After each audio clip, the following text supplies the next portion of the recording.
सितंबर 2024 में छत्तीसगढ़ के सक्ती जिले के छोटे से गांव छपोरा के लोग नाच पड़े, झूम उठे जैसे कोई त्योहार हो। आखिर पहली बार गांव वालों को खुद का स्टेट बैंक ऑफ इंडिया का ब्रांच जो मिलने वाला था, भारत का सबसे बड़ा सरकारी बैंक। अब हमें दूर दराज के बैंक जाने के लिए पूरा दिन बर्बाद नहीं करना पड़ेगा। सुनो बहन, मैं लोन लेकर चूड़ियों की दुकान खोलूंगी।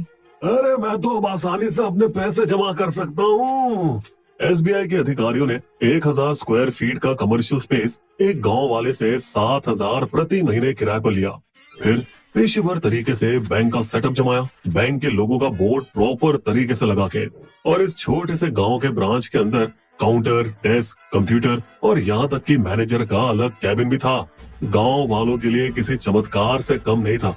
फिर इस चमत्कार पर सोने में सुहागा हुआ उन युवाओं के लिए जो सरकारी नौकरियों की प्रिपरेशन कर रहे थे, जब बैंक के साहब ने ये घोषणा दी।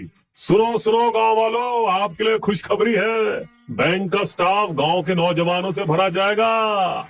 ये सुनकर सैकड़ों बेरोजगार युवा आसपास के जिलों से भी इस मौके को लपकने के लिए वहां आए। इनमें से एक था 25 साल का पिंटू धुर्वे, जो कि बीए पास था लेकिन बेरोजगार। उसकी दोस्त की बहन रेणुका साहू ने उसे प्रोत्साहन दिया। तू फॉर्म भर, बाकी नौकरी का मैं देख लूंगी। नौकरी के लिए अप्लाई करने वालों को सब बढ़िया लग रहा था। प्रोफेशनल तरीके से इंटरव्यू जो हुए। ट्रेनिंग यहीं इसी ब्रांच में होगी, अगर अच्छा किया तो रायपुर ब्रांच में नौकरी मिलेगी। 6 उम्मीदवारों को ऑफर लेटर मिले, जिनमें सैलरी 25,000 से 30,000 के बीच थी, और जॉब टाइटल्स थे मैनेजर, मार्केटिंग ऑफिसर, कैशियर और कंप्यूटर ऑपरेटर। फिर औपचारिकता पूरी करने के लिए उनके पढ़ाई के दस्तावेज और बायोमेट्रिक डेटा लिया गया, और हर किसी को एक अलग आईडी कार्ड दिया गया। बैंक का उद्घाटन बड़ी धूमधाम से हुआ और हर गांव वाला बहुत खुश था। लेकिन कुछ तो गड़बड़ थी, क्योंकि पंकज सर, बैंक के मैनेजर, हर सुबह 10 बजे तो आते थे, लेकिन सिर्फ 2 घंटे बाद दोपहर तक वापस चले जाते थे। नए कर्मचारियों को ट्रेनिंग भी नहीं देते थे। आप सभी बस एसबीआई की वेबसाइट देख लो, सब सीख जाओगे। नौजवान कर्मचारी एकदम कंफ्यूज हो गए थे। अरे आखिर हमें करना क्या है भाई?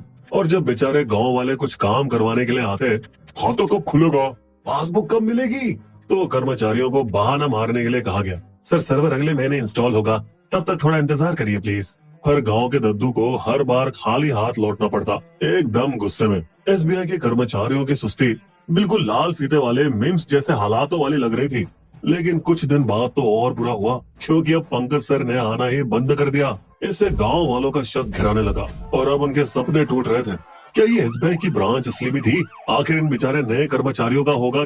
बैंक की सेवाएं शुरू न होने से गांव वालों की नाराजगी बढ़ती जा रही थी और बैंक के बाहर भीड़ जमा होने लगी थी। तभी गांव के एक पढ़े लिखे लड़के अजय कुमार अग्रवाल ने कुछ गड़बड़ी महसूस की। इस ब्रांच के बारे में कोई आधिकारिक घोषणा क्यों नहीं की गई? अजय को बैंकिंग का महत्व पता था और वो पहले ही गांव में एसबीआई कियोस्क खोलने के लिए आवेदन कर चुका था। जब उसने अपनी एप्लीकेशन के बारे में जानने के लिए बैंक कर्मचारियों से पूछा, तो वे हक्के बक्के रह गए। ब्रांच कोड क्या है? वो तो मैनेजर ही बता सकते हैं सर।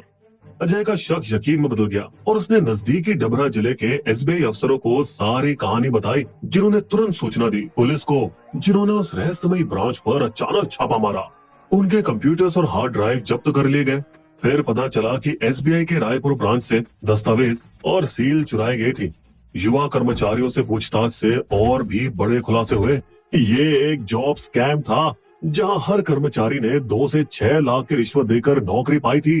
यहाँ तक कि सिक्योरिटी गार्ड भी यूनिफॉर्म पहने एक कॉलेज में पढ़ने वाला निकला। पिंटू धुर्वे, एक पीड़ित ने अपनी नौकरी के लिए साहूकारों से 5.8 लाख का कर्ज लिया था। अब वो न केवल कर्ज में डूबा है, बल्कि 10 दिन की नकली नौकरी ने उसे पूरे गांव के सामने शर्मिंदा कर दिया। मेरा पूरा परिवार सदमे में है, ऐसा लग रहा है जैसे किसी की मौत हो गई हो। दोस्तों, आपको याद है बहन रेणुका, जिसने पिंटू को फॉर्म भरने के लिए कहा था? वो और मैनेजर पंकज इस स्कैम के मास्टरमाइंड थे और अब फरार है। पुलिस ने उनके एक साथी को गिरफ्तार किया और उसकी i20 कार जब्त कर ली है, जो कि स्कैम के पैसों से खरीदी गई थी, लेकिन बाकी अभी भी गायब है। लेकिन ऐसा फेक ब्रांच का स्कैम पहली बार नहीं हुआ है दोस्तों।